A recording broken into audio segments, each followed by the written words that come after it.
Assembly ఎన్నికల ముందు కన్నీరు కార్చి గెలిచిన కాంగ్రెస్ నాయకులు అధికారంలోకి రాగానే ప్రజల చేత కంటనీరు పెట్టిస్తున్నారని బీఆర్ఎస్ మాజీ ఎమ్మెల్యే కోరుకంటి చందర్ అన్నారు. రామగుండం పట్టణంలోని 7వ డివిజన్లో నిర్వహించిన ఎన్నికల ప్రచారంలో ఆయన పాల్గొన్నారు. పార్లమెంట్లో తెలంగాణ ప్రజల సమస్యలపై గలమెత్తడానికి పెద్దపల్లి అభ్యర్థి కొప్పుల ఈశ్వర్ను గెలిపించాలని ప్రజలను కోరారు. ఎన్నికల సందర్భంగా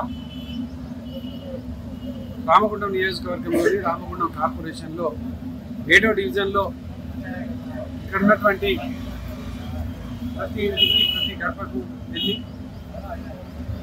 కొప్పుల ఈశ్వర్ గారిని గెలిపించాలని, కాంగ్రెస్ పార్టీ ఇచ్చినటువంటి హామీలను నెరవేర్చేంత వరకు పోరాటం చేసేటువంటి పార్టీ బీఆర్ఎస్ పార్టీ అని, ఇచ్చినటువంటి హామీలు నెరవేరాలంటే బీఆర్ఎస్ పార్టీకి ఒక ప్రశ్నించేటువంటి గొంతులకు ఓటు వేయాలని ఇంటింటికి గడప గడపకు తిరిగి చెప్పడం జరుగుతుంది.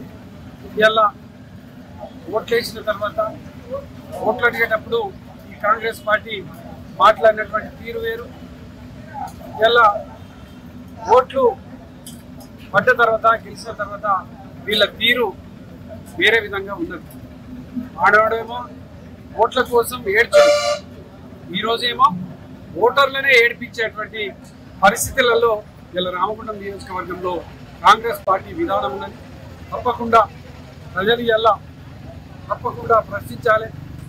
ఆనాడు చెప్పింది ఏంది, ఇలా మీరు చేస్తున్నది ఏంది అనేది ఇలా కాంగ్రెస్ పార్టీ మీద తప్పకుండా ప్రతి ఒక్కరు కూడా ప్రశ్నించాల్సినటువంటి సందర్భం.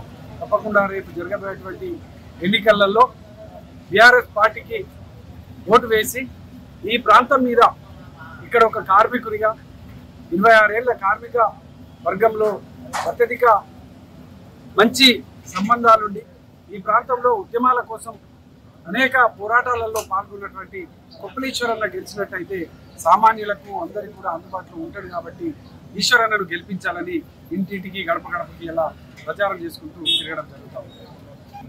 పెద్దపల్లి